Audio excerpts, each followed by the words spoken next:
Check it out. Another laptop. In a bag. What could this possibly be? It's got the Compaq logo on it, and the old Compaq logo at that.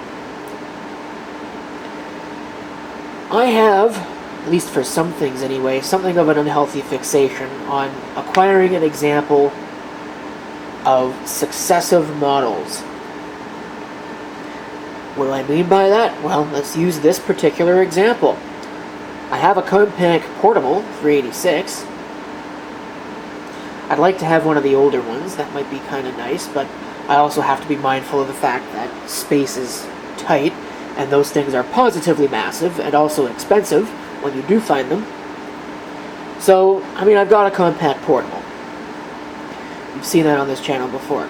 I don't know if it has. I'd have to go back and look at my back catalog of videos, but I also have a Compaq SLT. I think it's an SLT 286. Maybe it's an SLT 386. It's one of the two. It's an SLT, which is the model that came afterwards, which in essence is a portable slimmed down to what looks more like a laptop but is still quite big and has a battery. This is what came after the Compaq SLT. This is a Compaq LTE. And a lot of you will know the Compaq LTE series. You know, you think of that, you think of the LTE 5000 series. They were pretty popular. Nice Pentium era laptops. But this is quite a bit older than that. Just going to take a look in here. I don't know what all this came with. I don't remember. I don't think it really came with much. I know I have the power adapter, and I have the laptop itself. Yeah, there's the power adapter. Trying to get that out without causing a massive crap avalanche. Manufactured by Aztec Custom Power. There's the series number if you want to look that up, or if you're looking for one of these on your own. Date 9026M. I take that to mean the 26th week of 1990. Probably Monday.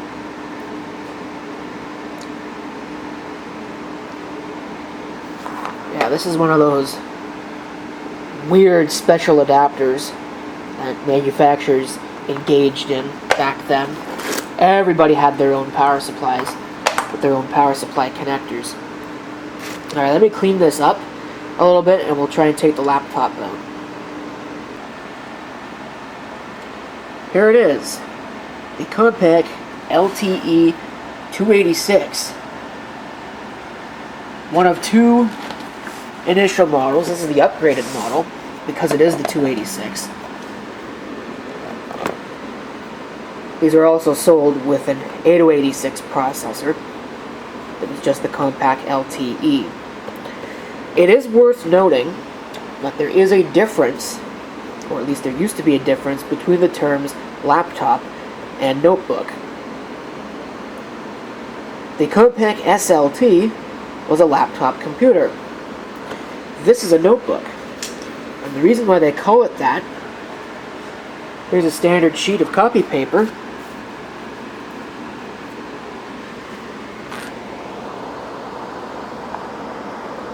It is just about, I mean, maybe if I get it just right, but it is just about the same size as a standard 8.5 by 11 sheet of letter copy paper. That is why they call it a notebook, because it literally is the size of a notebook.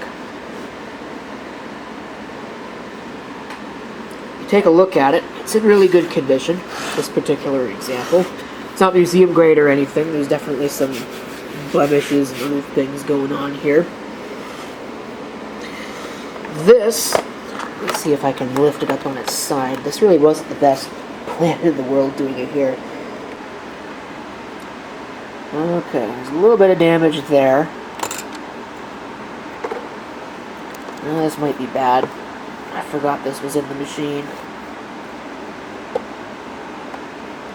This is the battery. It is starting to expand a little bit, so I am going to leave that out. rechargeable battery. You could probably put new cells in this if you really wanted to, but I question whether or not it's worth it. It has not leaked at all. It's quite amazing. This little pop-up cover,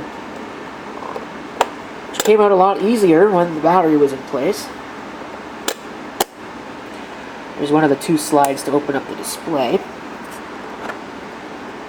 I flip this around to the back. And again, proprietary shenanigans going on here, but not totally proprietary. Now you got your proprietary power supply. This is a proprietary expansion connector for an external floppy drive. I believe they marketed, they might have marketed 3.5. I know they marketed external 5.25 inch floppy drives for these. This would be for a keypad. Pretty weird connector, but again, weird connectors were pretty common for a lot of things. There is supposed to be a door over top of these that's gone. This looks like serial, but no, this is what serial is. This is actually your display output connector, built in a time before VGA. This is actually a CGA level output. And a parallel port, of course, aforementioned serial port. Here on this side, again, a little bit of damage there. And it looks like we have a modem. This has a DataFanks modem. Probably 28.8, if I had to guess. Maybe 33.6. But probably 28.8, if even that much. It could really only be 14.4, you never know.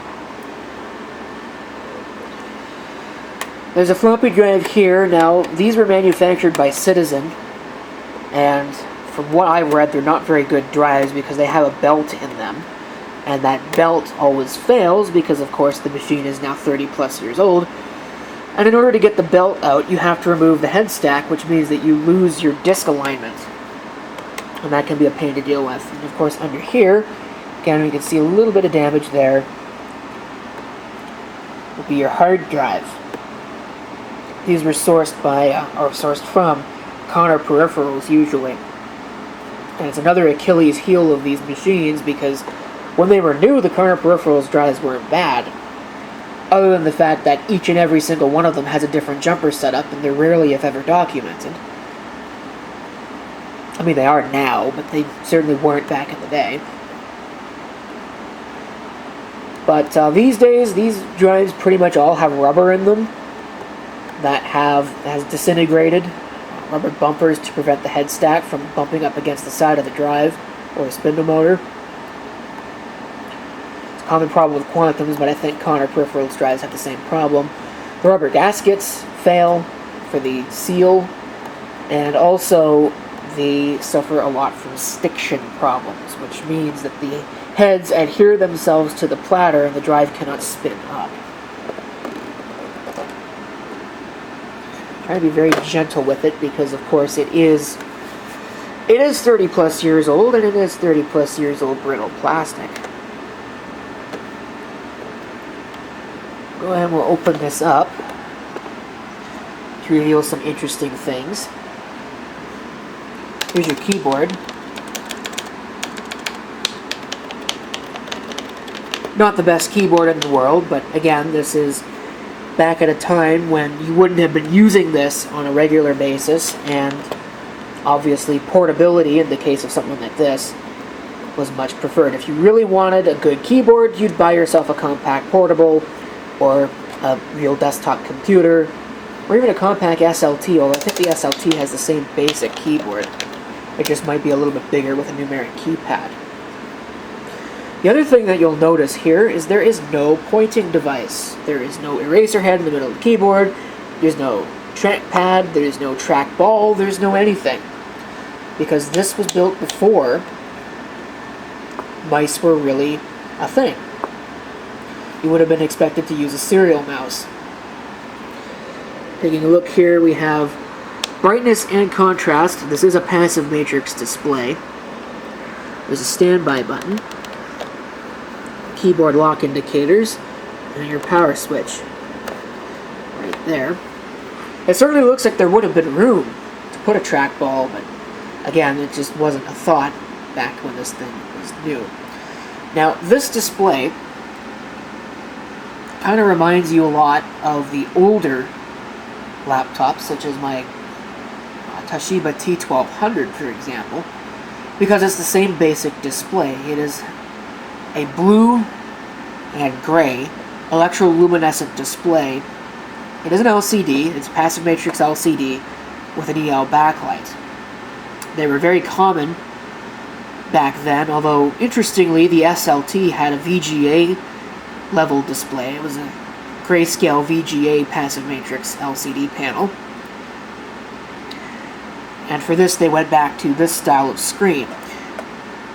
Even though again there's certainly plenty of room, they could have put a larger screen, but portability was a concern at the time, and they didn't want to make this super thick. You can see how thin this actually happens to be. The later LTE 386 swapped this out for a full size, I think it was a 9-inch diagonal monochrome grayscale passive matrix display. The one problem with these screens, and this one I don't believe has any of it, is what's called screen cancer. They develop problems.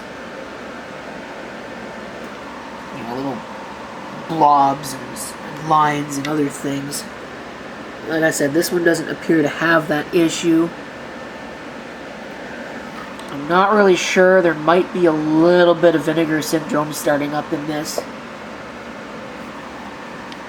And that is really what it sounds like. It's the screen degrading. I don't remember exactly what it is that degrades, but it degrades into basically vinegar, and it causes the polarizing film to shrink and deform. If you look up pictures of vinegar syndrome, you'll know what I'm talking about. If you've ever worked on laptops, you'll know what I'm talking about. And it looks like this one's okay. Like I said, maybe a little bit of it starting up there. I can't really tell. That might just be scratches in the panel. But like I said, the bigger problems with something like this are going to be the floppy drive, hard drive, and the fact that these machines, like all of the Compaqs of the time, are a little bit different. They don't have a BIOS setup utility built in, where normally when you think of a computer, oh, hit delete to enter setup. This doesn't have that. You had to have a floppy diskette in order to get into setup. Yeah, those diskettes are available, but I don't happen to have a copy of that right now. So I don't know if there's really much that this thing's going to do. I've had this thing for so long. I think I've had it for like about 3 years. I bought it like probably 2 or 3 years ago with the intention of, you know, making a video about it and doing something, and I just never have. So now that it's like almost 2 o'clock in the morning, that is precisely what we're going to do. So I'm going to make some space on my workbench. We'll get this power supply hooked up, and we'll see what this thing happens to do. Alright, screw the workbench. I'm going to do it in here because it's a little bit quieter in here, and I'd like to be able to hear the hard drive. First interesting thing that I will note as I try to knock my MacBook Air on the floor, this power supply, you can see it's got 2 indicators on it. There's an AC indicator and also a battery indicator, which is partially lit right now. Or maybe it's fully lit and it's just burning out, I don't know, but given how bright that is, I'm not really sure. I'd love to know what that actually, how it determines whether or not to put that light on. It'd be kind of interesting. It also suggests that if it's current-based, then maybe there's something wrong with this power supply. But let's try and power on the machine and see what happens.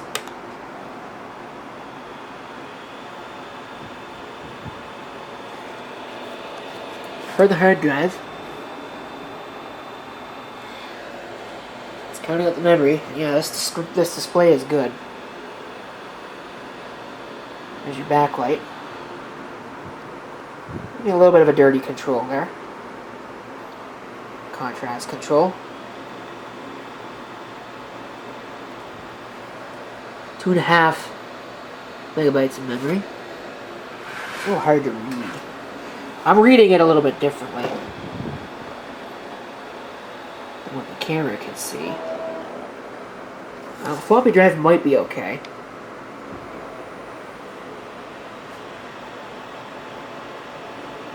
Just hanging around at this for a little while.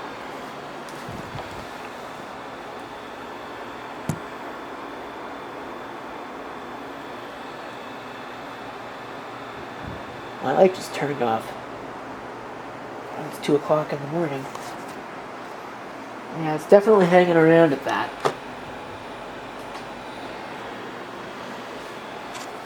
So that's not the best sign in the world. Yeah, that's what I expected. 1780 disk 0 failure. 167 and 162.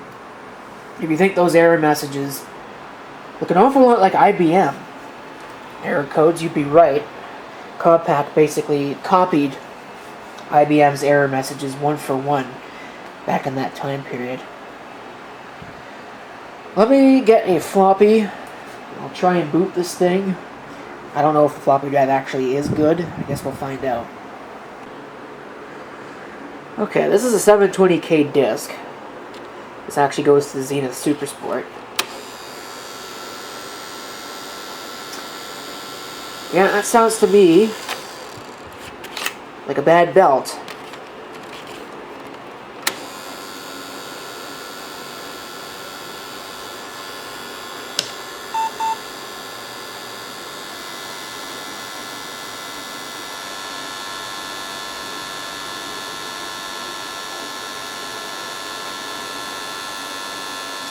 Yeah, that sounds like a bad belt. So our floppy drive does not work either. So we definitely have a lot of problems on our hand here. So the hard drive may or may not be easy enough to solve. You know, I assume that that's probably just a standard 2.5-inch laptop style IDE drive. You do have to be careful because these are older machines, so you've got, I think it's a 528 megabyte limit, the size of the drive. But that's one problem. This I don't know about. This might be a bigger problem to deal with, but unfortunately there's not much that I can really do with this right now. It is going to need some help. At some point it will probably get that help, but right now I don't know when that is going to be.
One interesting thing that I've noticed about counter-peripherals hard drives